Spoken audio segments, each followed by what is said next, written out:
Irmãos queridos, eu quero cumprimentá-los com a graça e a paz do nosso Senhor e Salvador Jesus Cristo. Bem, eu estou feliz por este final de semana, pela oportunidade de lhes trazer a palavra, de ter tempo ou momentos especiais com vocês, com o pastor Altino, com os nossos missionários do Cariri. E estou voltando para casa logo depois do culto. Peço as orações dos irmãos para que cheguemos em paz e que cheguemos felizes também no Senhor. Eu quero convidá-los ao texto sagrado de Apocalipse. Abra sua Bíblia comigo aí, no livro do Apocalipse. Nós vamos estudar mais uma carta do capítulo de número 2, a carta de Jesus à igreja de Tiatira. Apocalipse 2, do verso 18 ao verso de número 29.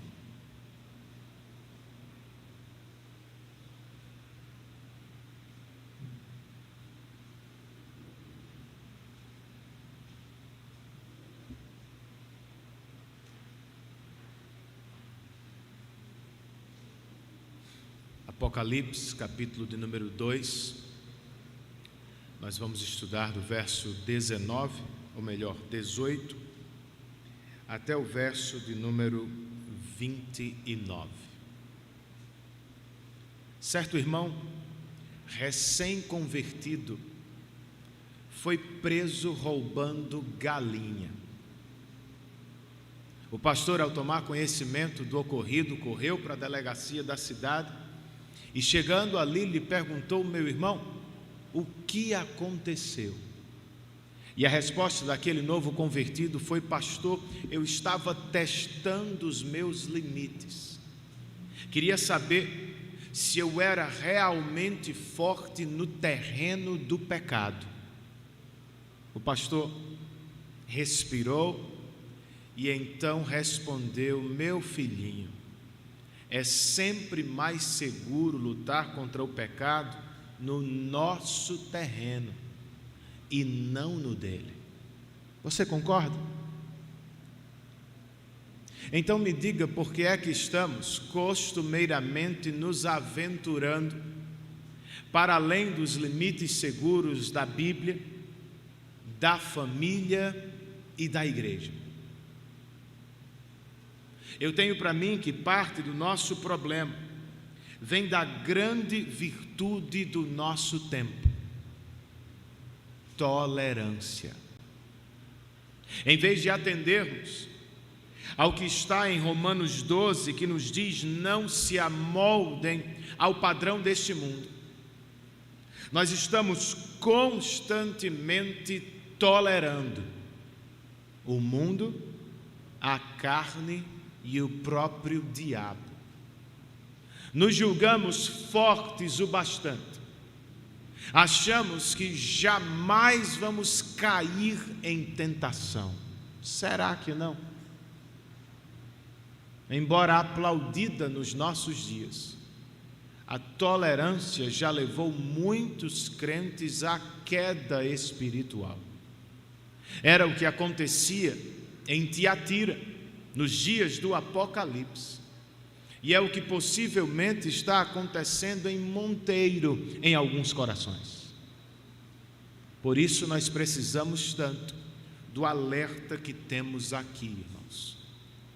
Como fiz ontem e pela manhã de hoje, eu quero ler apenas o verso 18, e depois eu peço que você tenha sua Bíblia aberta durante a exposição, porque nós vamos voltar para ler todos os versos juntos. Apocalipse 2 e versículo 18. Na versão que eu tenho em mãos, o texto inspirado registra assim: ao anjo da igreja em Tiatira escreva: estas são as palavras do Filho de Deus, cujos olhos são como chama de fogo e os pés como bronze reluzente. Vamos orar outra vez? Senhor, conceda-nos iluminação espiritual. Dá que vejamos as maravilhas de tua lei e nela tenhamos prazer. Jogue abaixo as nossas resistências, convença-nos dos nossos pecados e desvios, e por meio de tua palavra e Espírito, leve-nos a uma vida santa e piedosa em tua presença. Oramos, certos da assistência de teu Espírito, no nome de Cristo Jesus, nosso Salvador bendito. Amém.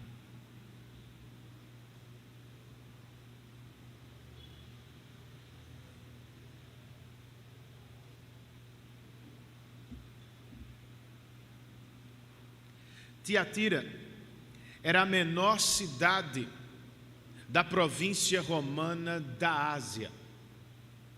Historicamente, ela foi fundada apenas para proteger Pérgamo, a grande capital da província. Mas por volta dos dias do Apocalipse, Tiatira havia se transformado em uma cidade operária, ou seja, ela vivia para produzir e abastecer as grandes cidades que estavam em sua volta. Logo, não havia problema de desemprego em Tiatira, a menos que você fosse um cristão comprometido com a lealdade exclusiva a Cristo. Como assim, pastor? Em Tiatira, irmãos, não havia um centro a um Deus específico. Porém, a cidade estava tomada de sindicatos. Sim, havia sindicatos para todas as profissões. E você não precisava, para ser membro, apenas contribuir. Você precisava comparecer às festas pagãs dos sindicatos e abraçar os deuses patronos daquela profissão. Esse era o dilema de Tiatira. E eis que alguém surgiu na igreja, ensinando que misturar-se ao mundo para garantir seu emprego era mais do que justo. Não havia problema algum. Jesus, porém, discordava. E por isso se apresentou àquela igreja como Filho de Deus, cujos olhos são como chama de fogo e os pés como bronze reluzente. Trata-se, queridos, de uma descrição de autoridade. Jesus não é apenas o Salvador bondoso da igreja, Ele também é o Filho poderoso de Deus, que recebeu um reino para reinar. Ele o fará com um olhar penetrante e com pés firmes. Por exemplo, Ele não vai tolerar a prostituição espiritual de sua igreja. O Senhor não vai dividir sua noiva com nenhum falso Deus. Por isso este alerta de Tiatira é tão importante. Cristãos do primeiro século, cristãos da Paraíba, não tolerem no coração ou no meio da igreja a prostituição espiritual. Certo, pastor, mas como esta carta pode nos ajudar nesta luta? Primeiro, ela nos ajuda quando nos apresenta o que Jesus sabe da igreja. Verso de número 19. Ao início do verso, o Senhor Jesus nos diz: conheço as suas obras, o seu amor, a sua fé, o seu serviço e a sua perseverança. Eis uma igreja, queridos, da qual eu gostaria de ser membro. Diferentemente da igreja de Éfeso, a igreja de Tiatira não tinha apenas boas obras, tinha também amor. E enquanto a igreja de Pérgamo se entregava aos ensinos dos nicolaítas, a de Tiatira mantinha-se fiel à fé evangélica. Como a igreja de Esmirna, a de Tiatira era fiel e perseverante na tribulação. Além disso, os crentes desta pequena igreja exibiam um equilíbrio saudável. Não sei se você viu. Eles amavam a Cristo e serviam aos irmãos. Eles diziam ter fé em Deus e provavam que tinham no calor da tribulação, quando eram perseverantes. E isso não é tudo. Ao fim do verso 19 nós lemos: eu sei que você está fazendo mais agora do que no princípio. Ou seja, nossos irmãos não fizeram o muito e de repente pararam de uma vez. Fizeram muito e continuavam a fazer. Como disse o Dr. John Stott, um comentarista do texto, a igreja de Tiatira aprendeu que a vida cristã é feita de crescimento e desenvolvimento contínuo. Eis o que faz da vida cristã algo empolgante e dinâmico, irmãos. Ninguém se forma. Você nunca sabe de tudo. Há sempre mais para aprender, mais no que crescer. Será que esta é a sua descrição, meu irmão? Terá você crescido durante a pandemia? Terá valido a pena?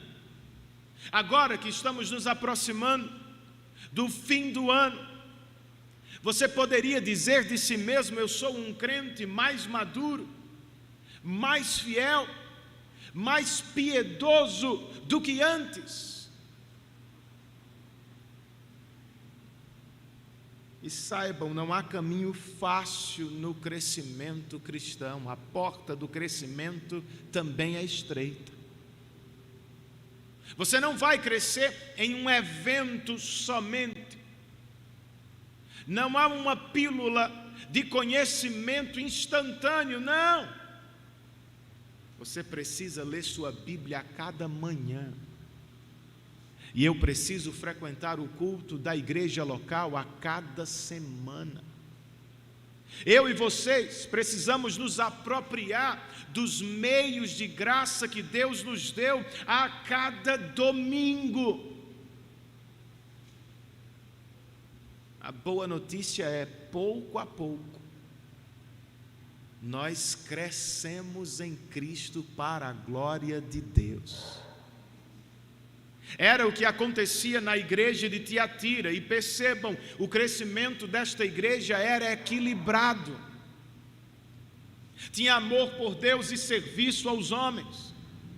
Tinha profissão de fé e prática de fé. Trata-se de algo equilibrado. Este é o seu crescimento.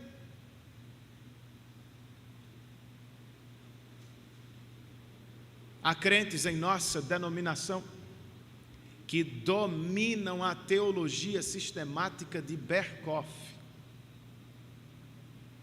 mas são incapazes de lavar a louça para ajudar em casa.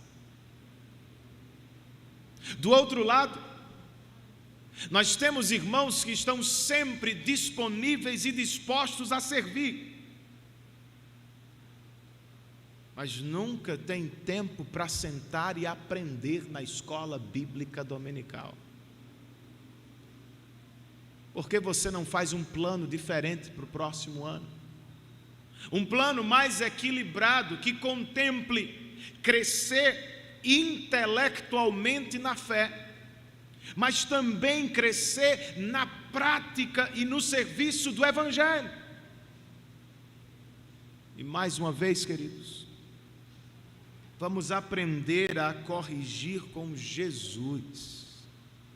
De novo, ele vai exortar esta igreja como fez com a de Pérgamo.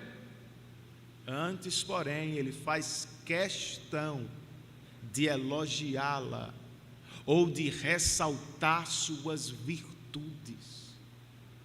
Porque não aprendemos com Jesus. Por vezes, quando estamos para corrigir alguém, tudo o que vemos é o erro dele, o pecado dela.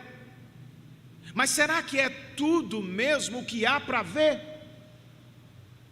Vamos nos esforçar, como Jesus, para ver os pontos altos, as virtudes do cônjuge, dos filhos, dos irmãos na fé, dos amigos de trabalho.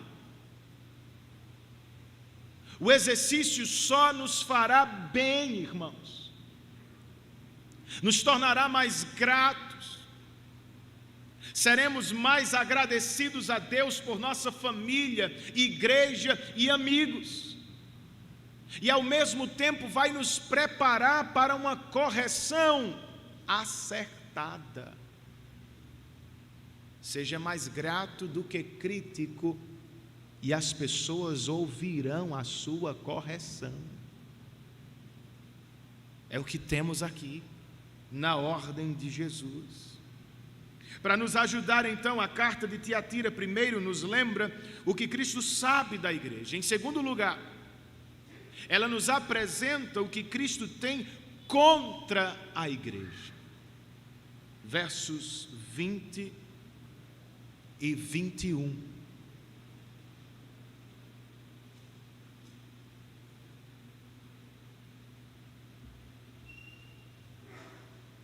No entanto, contra você tenho isto: você tolera Jezabel, aquela mulher que se diz profetiza. Com os seus ensinos ela induz os meus servos à imoralidade sexual e a comerem alimentos sacrificados aos ídolos. Dei-lhe tempo para que se arrependesse da sua imoralidade sexual, mas ela não quer se arrepender. A igreja de Éfeso tinha doutrina, mas faltava-lhe amor. A de Tiatira tinha amor sobrando, mas faltava algum cuidado com a doutrina. Como sabemos? Ela tolerava Jezabel, a mulher que se diz profetiza. Na avaliação do próprio Jesus, ela é uma impostora, não tem nada de profetiza. E a prova é, por mais que tivesse tempo para se arrepender, ela nunca se arrependia. Se arrepender de quê, pastor? Bem, muito provavelmente o nome desta mulher não era Jezabel. No entanto, seus ensinos e práticas a ligavam àquela antiga mulher estrangeira, filha do rei de Sidom, devota de Baal, que se casou com Acabe, rei de Israel. Durante o seu reinado, ela perseguiu os profetas de Deus e financiou os profetas de Baal.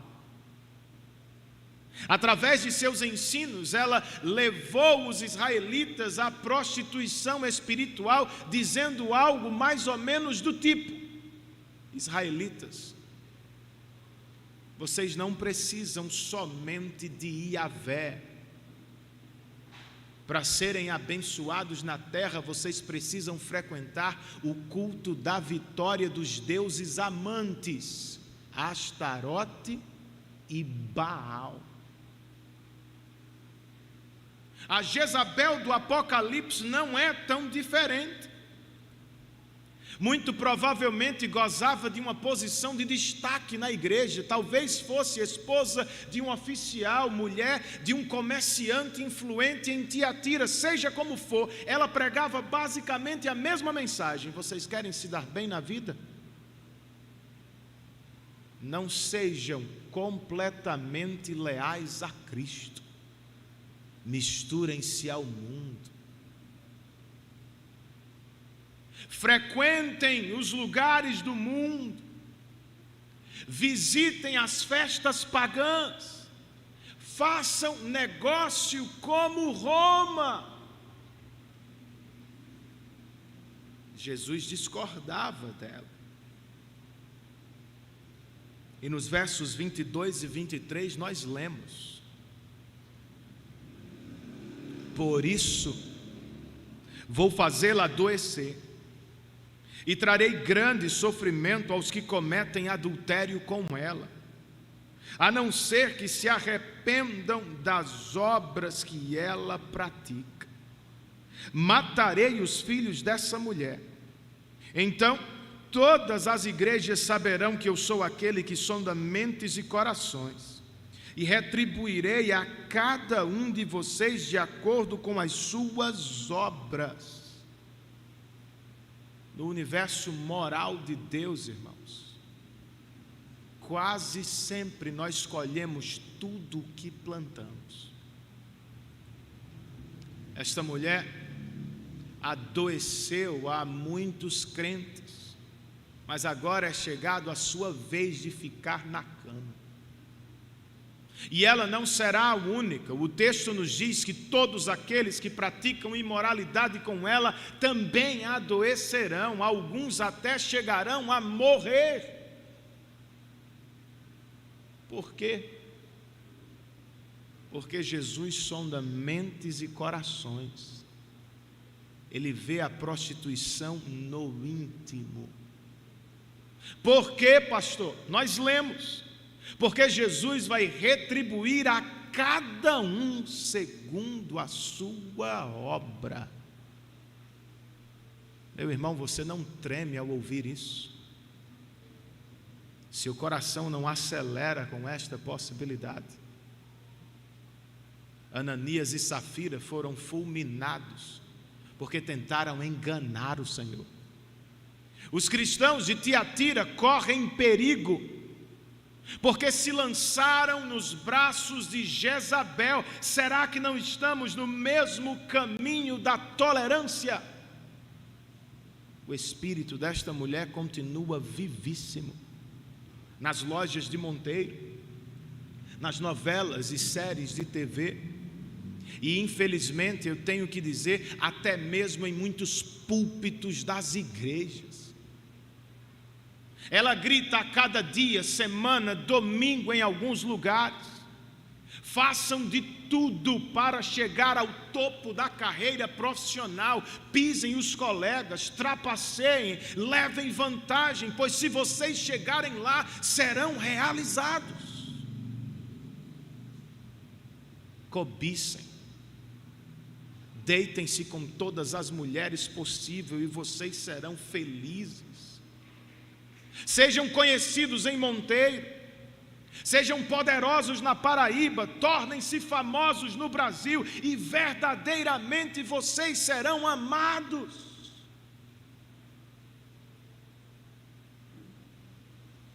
Nós acreditamos em Jezabel,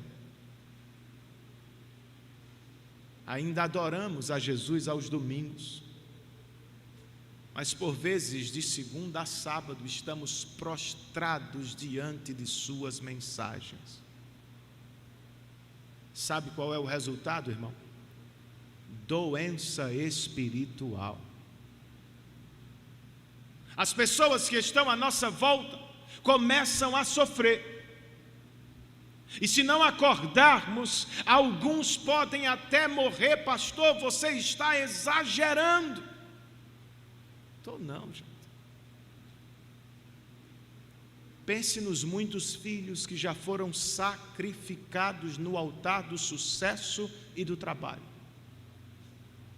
Seus pais conquistaram tudo no mundo e mataram seus filhos.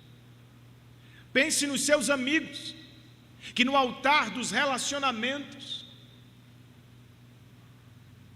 machucaram muitos, foram bastante machucados no íntimo. Não há como adorar a Deus e ao mundo. Você vai se ferir, vai adoecer. Antes que seja tarde demais, meu amigo, arrependa-se de seus pecados e prove que, diferentemente de Jezabel, você não é um impostor.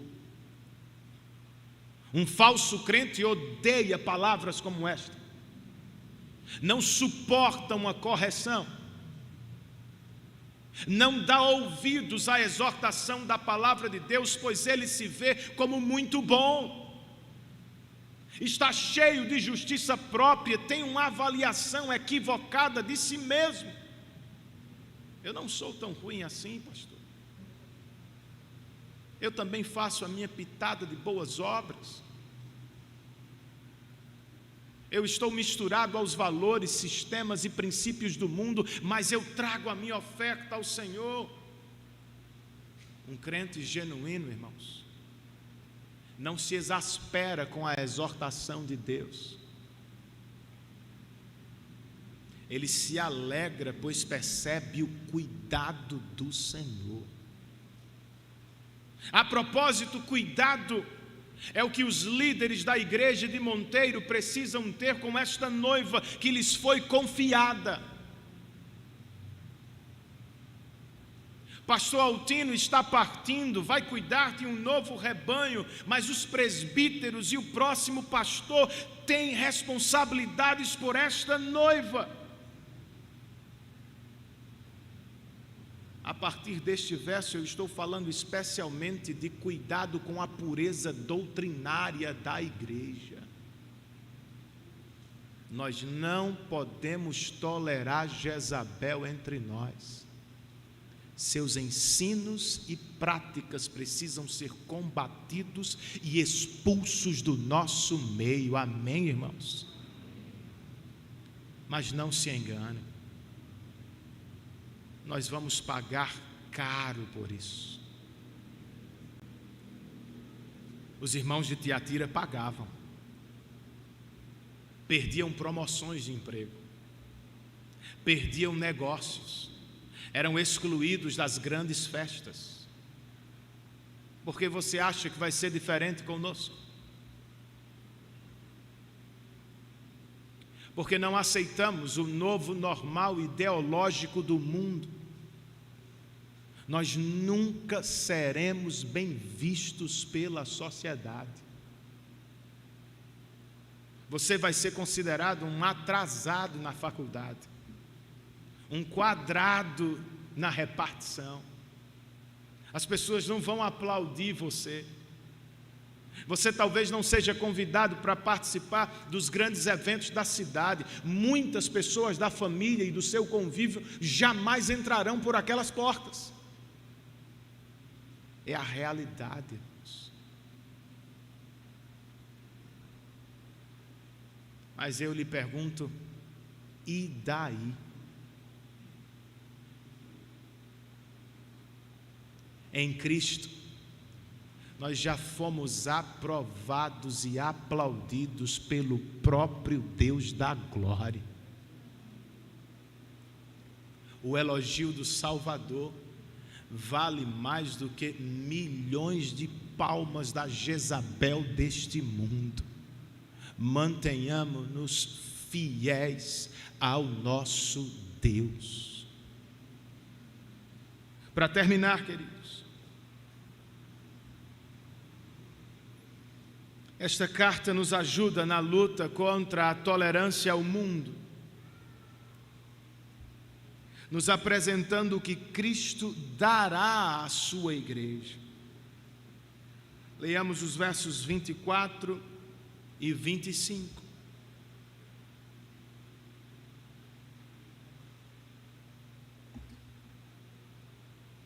Aos demais que estão em Tiatira, a vocês que não seguem a doutrina dela e não aprenderam, como eles dizem, os profundos segredos de Satanás, digo: não porei outra carga sobre vocês.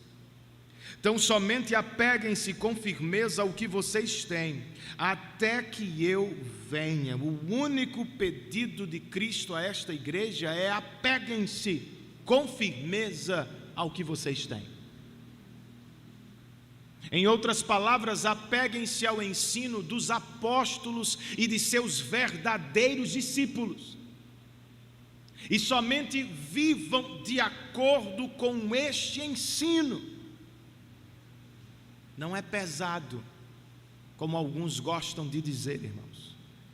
Ouvir a voz do nosso Salvador, levar uma vida de acordo com sua palavra, não é pesado, é leve. É libertador. O Senhor nos liberta das armadilhas de Jezabel, nos livra dos enganos do próprio diabo. Certo, pastor, esta é a ordem, mas onde estão as promessas? Entre os versos 26 e 29, o Senhor Jesus nos diz: àquele que vencer e fizer a minha vontade, até o fim, darei autoridade sobre as nações. Ele as governará com um cetro de ferro e as despedaçará como a um vaso de barro. Eu lhe darei a mesma autoridade que recebi de meu Pai. Também lhe darei a estrela da manhã. Aquele que tem ouvidos, ouça o que o Espírito diz às igrejas. São duas promessas para aqueles que se afastam de Jezabel ou da tolerância ao mundo. Jesus promete dar de sua própria autoridade. Como prometido no texto citado por ele, Salmo 2, Cristo e os cristãos reinarão sobre os povos da terra. E isto no reino vindouro e pleno de Deus, e agora mesmo no reino de Deus que está em curso aqui. Além de autoridade para reinar, os crentes receberão da estrela da manhã. Você sabe do que se trata? Ao fim do Apocalipse, Jesus se apresenta como a estrela da manhã. Não apenas ele dará de sua autoridade para os crentes, ele está prometendo dar de si mesmo àqueles que forem fiéis até o fim. E uma curiosidade, você sabe quando a estrela da manhã mais brilha? Dizem os estudiosos que é na hora mais escura da noite. Jesus então está nos prometendo, nos tempos de aflição e escuridão, eu jamais vou abandonar vocês. Quando clamarem, meu rosto vai brilhar sobre vocês. Que bênção, irmãos. Se a valorizamos, por que então brincamos com os segredos do diabo? Em Tiatira, Jezabel ensinava: você só pode resistir ao pecado se primeiro experimentá-lo. E de acordo com a impostora, este era o privilégio apenas para aqueles crentes mais avançados. Nem todo crente está pronto para se aproximar do mundo. E eu fico me perguntando por que alguém iria querer crescer nos segredos de Satanás. Não é uma brincadeira, irmãos. Muito facilmente ele pode nos enganar, nos prender em suas armadilhas. Por isso, meus irmãos, tenhamos muito cuidado com os livros, com os filmes, com as músicas e com os gurus dos nossos dias que querem nos apresentar novas ou antigas espiritualidades. Você não precisa de nenhuma delas. Tudo o que precisamos está em Cristo. Tudo o que precisamos conhecer está expressamente revelado na Bíblia. Tenhamos cuidado. Aproveite o verdadeiro privilégio que tem, pois outra vez Cristo prometeu dar mais de si mesmo àqueles que se aproximam dele, porque há crentes mais piedosos do que outros. O Senhor não tem eleitos dentro dos eleitos. É porque alguns namoram mais com o mundo, enquanto outros estão mais aos pés do Senhor. Porque você vai flertar com as tentações do mundo, com os segredos de Satanás, quando a estrela da manhã está à sua disposição, meu irmão? Quer um conselho? Acorde mais cedo. Afaste-se de meditações que prometem esvaziá-lo, e encha-se a cada manhã do brilho do rosto do Salvador. Creia, Ele estará esperando por você na Bíblia e na oração.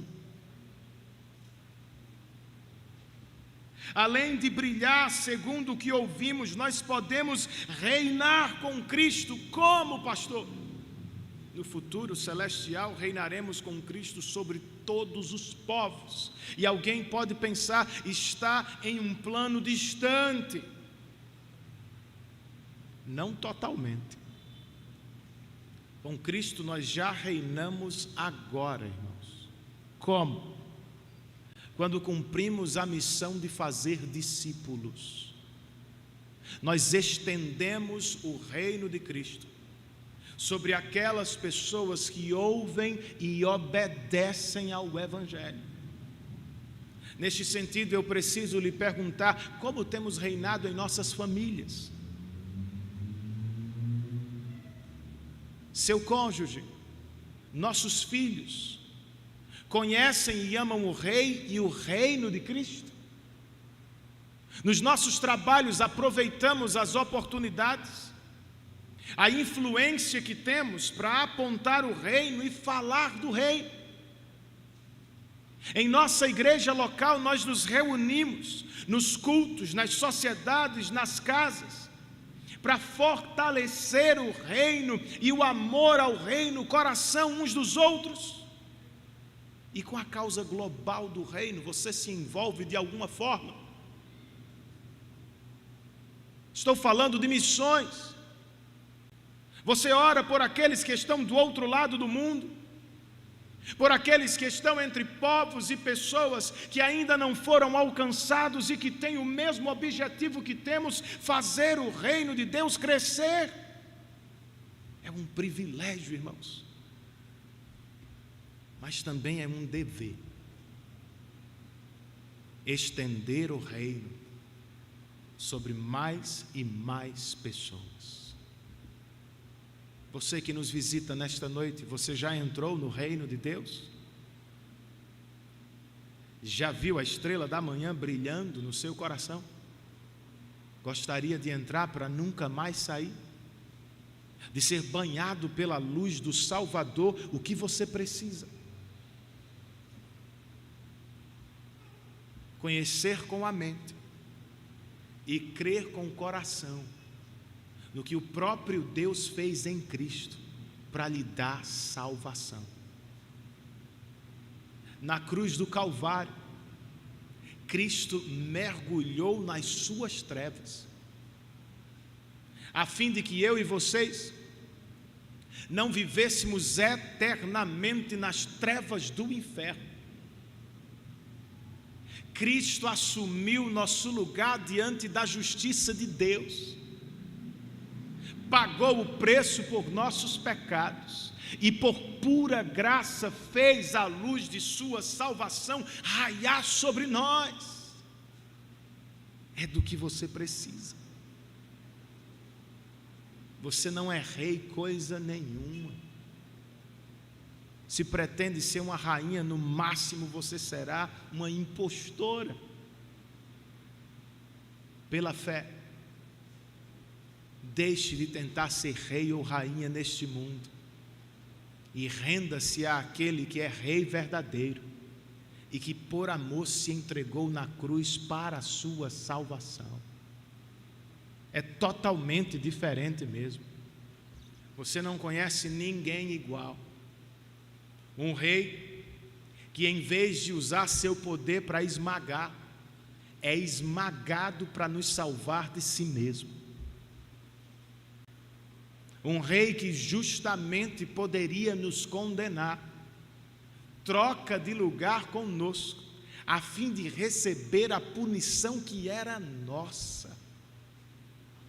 Que o Espírito de Deus conceda-lhe olhos para ver, fé para crer no bendito Salvador que morreu e ressuscitou ao terceiro dia. Você vai crer nele? Vai confiar nele? Irmãos em Cristo, voltemos a lutar contra o pecado em um ambiente mais seguro. Não creia naqueles que dizem que podemos brincar com o pecado. Nós não podemos.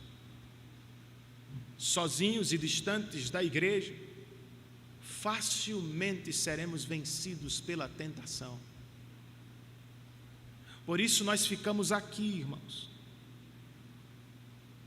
A despeito das crises, até com máscaras que ninguém suporta mais, nós ficamos aqui. Porque Jesus prometeu no Apocalipse nos abençoar de forma sobrenatural nesta reunião dos santos. Ele pode abençoá-lo em casa e Ele o faz, mas há bênçãos de Deus que estão guardadas para aqueles que vivem em igreja. Vivamos assim até o fim, para a glória de Deus. Que o Senhor os abençoe, queridos, em Cristo Jesus. Abençoe e ide em paz.